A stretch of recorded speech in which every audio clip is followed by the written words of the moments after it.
नमस्कार. आज आपण ग्लॅडिएटर 2 या चित्रपटाबद्दल बोलणार आहोत. तर ग्लॅडिएटर 2 चित्रपट का पाहावा? कारण की हा आहे एक अश्मयुगातील चित्रपट.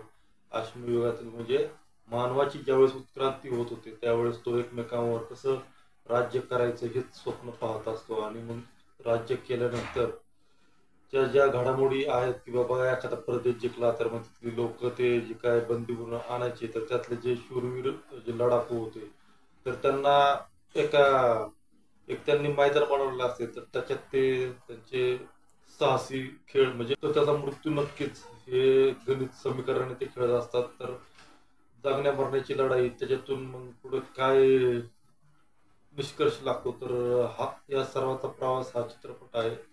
तर नक्की एकदा आस्वाद घेतला जाऊ शकतो. मी 4 वेळा डुलक्या घ्या म्हणजे झाल्या माझ्या, कारण की मी शिफ्ट करून गेलो होतो चित्रपट. पण शेवटी कसं तिकीट काढलंय हे एकच आठवून म्हणजे मी खडबडून जागा होत होतो. पण आवडला चित्रपट.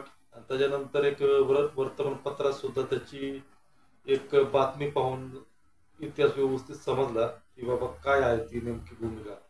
ग्लॅडिएटर 1 खूपच प्रचंड प्रमाणात गाजलेला होता.